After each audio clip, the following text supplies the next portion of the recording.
Good morning students. आज हम agrobacterium part 2 पढ़ेंगे।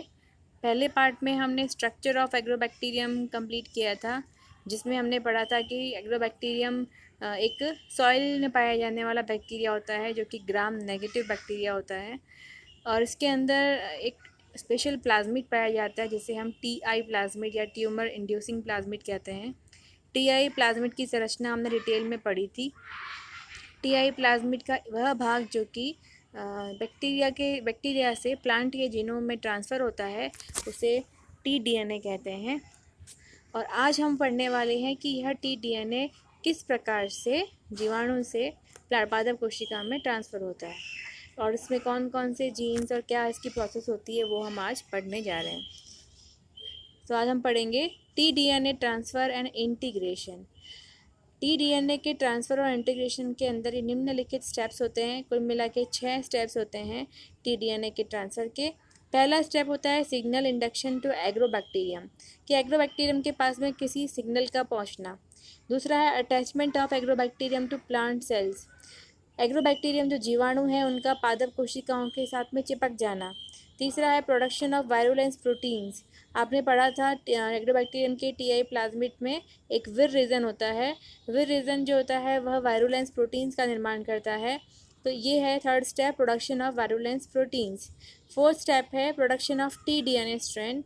अब यहाँ पे क्योंकि प्रोडक्शन एक्चुअली इसमें प्रोडक्शन नहीं हो रहा, टीडीएनए स्ट्रैंड मतलब जो टीडीएनए का भाग जो कि टीआई प्लाज्मिड का भाग था, वह उससे अलग होके एक सिंगल स्टैंडर्ड या एक रज्जु की डीएनए के फॉर्म में ट्रांसफ़र होता है। पांचवा स्टेप है transfer of T-DNA out of agrobacterium. यहाँ पे टीडीएनए एग्रोबैक्टीरियम से बाहर निकल जाता है। एंड छठा स्टेप है transfer of T-DNA into plant cells and integration. यहाँ पे टीडीएनए पादप कोशिका में प्रवेश करके उसके जीनोम से जुड़ जाता है। तो ये 6 स्टेप हम पढ़ेंगे किस प्रकार से होते हैं। तो पहला स्टेप है सिग्नल इंडक्शन टू एग्रोबैक्टीरियम। हमने लास्ट टर्म में भी पढ़ा था कि एग्रोबैक्टीरियम कैसे अट्रैक्ट होता है। कुछ केमिकल्स जिन्हें हम फिनोलिक कंपाउंड कहते हैं, हमने क्या बताया था कौन कौन से केमिकल्स होते हैं, acetosyringones and hydroxy acetosyringones, इन पर्टिकुलर कंपाउंड से। और कुछ साथ में शुगर्स भी होती हैं, जो कि एज अ सिग्नल रिसीव करता है कौन, एग्रोबैक्टीरियम। और ये जो पदार्थ है ये कहाँ से स्रावित होते हैं, ये पदार्थ स्रावित होते हैं किसी घाव से। तो यदि पादप में कोई घाव हो गया है तो उस घाव से पदार्थ स्रावित होंगे और इनसे अट्रैक्ट होकर एग्रोबैक्टीरियम इन सिग्नल को रिसीव करेगा।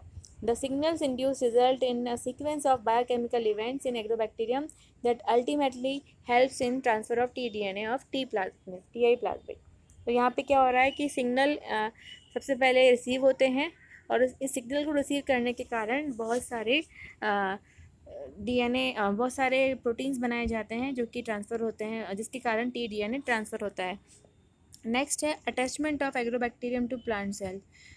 इस स्टेप में क्या होता है कि जब एक बार सिग्नल रिसीव कर लिया तो उसके बाद में जो एग्रोबैक्टीरियम है यह पादप कोशिका के साथ में अटैच हो जाता है, ताकि इन दोनों के बीच में कोई गैप नहीं रहे। The agrobacterium attaches to plant cells through polysaccharides, particularly cellulose fibers produced by the bacterium।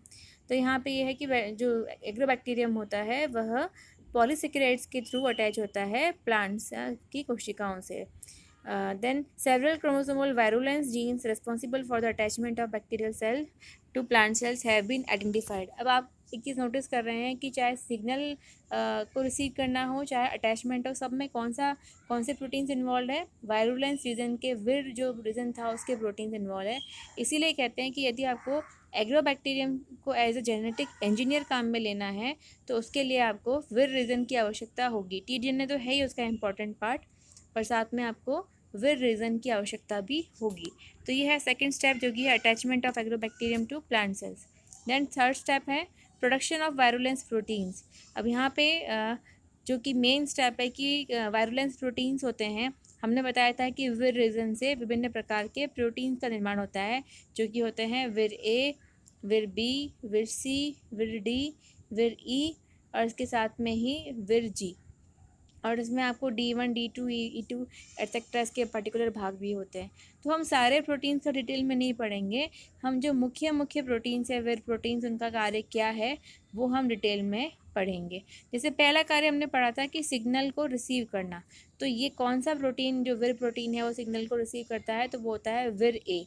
विर ए सबसे पहले जैसे फिनोलिक कंपाउंड्स अगर मिले उसको टाइप 3 में तो उनको रिसीव करता है, और विर ए जैसे ही रिसीव करता है सिग्नल तो वह एक्टिवेट हो जाता, वह एक दूसरे प्रोटीन को एक्टिवेट करता है जो कि है विर जी। विर जी क्या करता है, विर जी फिर सारे जितने भी विर प्रोटीन्स है, चाहे वो डी ई और जी है, विर डी ई एफ है, उन सबको यह क्या करता है, एक्टिवेट करता है। तो सबसे पहले कौन एक्टिवेट हुआ, विर ए। विर ए ने किसको किया, विर जी को, और विर जी बाद में स्वयं को भी ट्रांसक्राइब करता रहता है या फिर उसका भी एक्सप्रेशन होता रहता है, और साथ में दूसरे जीन्स भी एक्सप्रेस होते रहते हैं। तो इस प्रकार से विर प्रोटीन्स का निर्माण होता है। विर प्रोटीन्स के जैसे हमने विर ए का कार्य देख लिया, विर जी का कार्य क्या होता है, बाकी सब विर प्रोटीन्स को प्रोड्यूस करना, और साथ में दो इम्पॉर्टेंट प्रोटीन है जो कि है D1 D2 एंड E2, ये दोनों tDNA के साथ में अटैच होते हैं उनके ट्रांसफ़र के टाइम, तो ये भी बहुत इंपॉर्टेंट प्रोटीन्स है। Then production of tDNA strand, जब एक बार विर प्रोटीन्स बन गए तो विर प्रोटीन्स tDNA में आपने पढ़ा था लास्ट लेक्चर में कि एक लेफ़्ट बॉर्डर होता है, एक राइट बॉर्डर होता है। तो यहाँ पे जो विर D1 एंड D2 प्रोटीन्स है वो tDNA को पहचानते हैं। These proteins are involved in the production of single standard tDNA। ये क्या करते हैं, सिंगल स्टैंडर्ड tDNA का निर्माण करते हैं और इसका प्रोटेक्शन करते हैं और इसको एक्सपोर्ट करते हैं प्लांट सेल्स में। तो बेसिकली tDNA पे विर D2, देखो D1 और D2 प्रोटीन का कार्य होता है कि tDNA को एक्सट्रैक्ट करना है, उसको अलग करना TI प्लाज्मिड से सिंगल स्टैंडर्ड tDNA को, और उस पर D2 अटैच होकर उसको प्रोटेक्ट करता है। D2 उसको उसके ऊपर चिपका हुआ रहता है, तब वह tDNA का स्ट्रैंड कहाँ ट्रांसफ़र होता है, पादप कोशिका में ट्रांसफ़र होता है। Then transfer of tDNA out of agrobacterium, तो यहाँ पे एग्रोबैक्टीरियम और बैक्टीरिया और पादप कोशिका के बीच में एक पर्टिकुलर जो ट्रांसपोर्ट एपरेटस बनता है, मतलब बीच में एक स्थान बनता है जिसके थ्रू यह ट्रांसफ़र होता है, वह विर बी प्रोटीन बनाता है। और जैसा मैंने आपको बताया था कि विर D2 जो है वो tDNA के साथ में अटैच रहता है, तो एक कॉम्प्लेक्स बन जाता है tDNA और विर D2 का, जो कि साथ में ट्रांसफ़र होता है पादप कोशिका में। देन लास्ट और सबसे इम्पॉर्टेंट स्टेप है transfer of tDNA into plant cells and integration. जैसे ही tDNA और विर डी का कॉम्प्लेक्स पादप कोशिका में पहुंचता है, अब इसमें साथ में विर E2 एक प्रोटीन होता है, D2 के साथ में E2 भी अटैच हो जाता है, और यह इसको डिग्रेड होने से रोकता है, क्योंकि आप जानते हैं कोई फॉरेन DNA अगर आएगा तो वो डिग्रेड हो सकता है प्लांट के न्यूक्लियस के द्वारा, लेकिन यह डिग्रेड नहीं होता क्योंकि विर D2 और विर E2 ये दोनों इसको प्रोटेक्ट करते हैं। उसके बाद में यह tDNA प्लांट क्रोमोसोम के या प्लांट DNA में इंटीग्रेट हो जाता है। एक पर्टिकुलर प्रोसेस होती है जिसको हम कहते हैं इललेजिमेट रिकम्बिनेशन। रिकम्बिनेशन या पुनर्योजन हमने पढ़ा है, जिसमें सामान्यतः जैसे क्रॉसिंग ओवर होता है तो होमोलोगस क्रोमोसोम्स के बीच में होता है या साइट स्पेसिफिक होता है। तो यहाँ पे इललेजिमेट मतलब यहाँ पे कोई भी ऐसा होमोलोगस रिकम्बिनेशन नहीं होता है, उसे हम कहते हैं इललेजिमेट रिकम्बिनेशन। तो उसके द्वारा यह tDNA अटैच हो जाता है कहाँ पे, प्लांट क्रोमोसोम के अंदर। तो इस प्रकार से tDNA कौन कौन से स्टेप्स द्वारा प्लांट क्रोमोसोम में अटैच होता है वो हमने समझा। इसी को हम डायग्राम द्वारा समझ लेते हैं एक बार, इससे आपको और क्लियर हो जाएगा। ये देखिए, ये एग्रोबैक्टीरियम है जो कि मृदा में पाया जाता है। सबसे पहले यहाँ पे पादप कोशिका डैमेज थी तो पादप कोशिका ने सिग्नल ट्रांसफ़र किया। आप देख रहे हैं यहाँ पे सिग्नल है, प्लांट सिग्नल। तो पहला स्टेप है प्लांट सिग्नल आए। प्लांट सिग्नल क्या होते हैं, फिनोलिक कंपाउंड्स हो सकते हैं।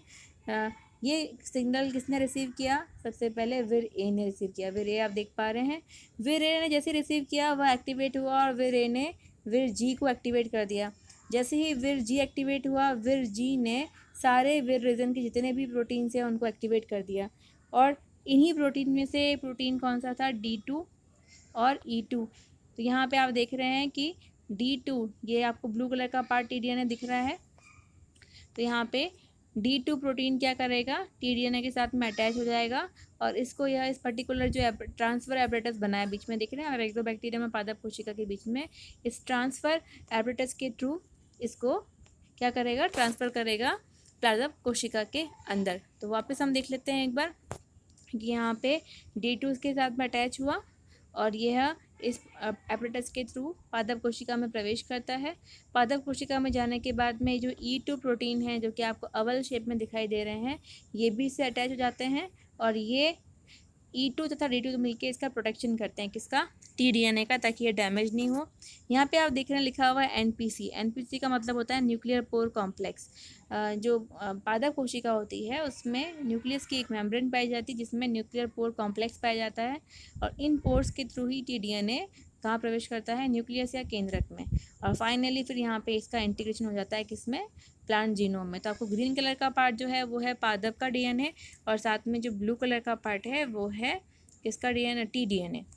तो आप देख पा रहे हैं ये एक सिंप्लीफाई फॉर्म में बताया गया है, हालांकि ये बहुत कॉम्प्लिकेटेड प्रोसेस है, और इसी के कारण हम क्या बोलते हैं एग्रोबैक्टीरियम को as a natural genetic engineer, क्योंकि इसमें मनुष्य ने कुछ भी नहीं किया, इसमें ह्यूमन का कोई इन्वॉल्वमेंट नहीं है, यह नेचर के थ्रू जो किया जाता है, और ऐसा प्रोसेस, इसी कारण इसे हम क्या कहते हैं, नेचुरल जेनेटिक इंजीनियर। आज हमने एक टॉपिक कंप्लीट किया जो कि है ट्रांसफ़र ऑफ tDNA। अब इसके बाद में, क्योंकि हम क्या पढ़ रहे थे, जेनेटिक इंजीनियरिंग, तो हम देखते हैं कि जेनेटिक इंजीनियरिंग का मतलब होता है कि किसी डिज़ायर्ड जीन को ट्रांसफ़र करना प्लांट में। अब यहाँ पे तो tDNA हो ट्रांसफ़र हो रहा है, हमको tDNA को ट्रांसफ़र नहीं करना, हम नहीं जानते कि हमारे प्लांट में क्राउन गॉल डिजीज़ हो, तो हम क्या करेंगे, tDNA के अंदर ही कोई अपना जो हमारे काम का जीन है उसे हम ट्रांसफ़र कर सकते हैं, ताकि नेचुरली यह एग्रोबैक्टीरियम के थ्रू पादप कोशिका में ट्रांसफ़र हो जाएगा और हमारा करेक्टर भी ट्रांसफ़र हो जाएगा। लेकिन इसके लिए कुछ मॉडिफिकेशंस करने पड़ते हैं TI प्लाज्मिड में, और उसको एज ए वेक्टर काम में लेने के लिए, तो वही सब मॉडिफिकेशंस हम नेक्स्ट लेक्चर में पढ़ेंगे कि एज ए वेक्टर हम TI प्लाज्मिड को कैसे काम में ले सकते हैं। तो आज अब इतना ही पढ़ेंगे। धन्यवाद।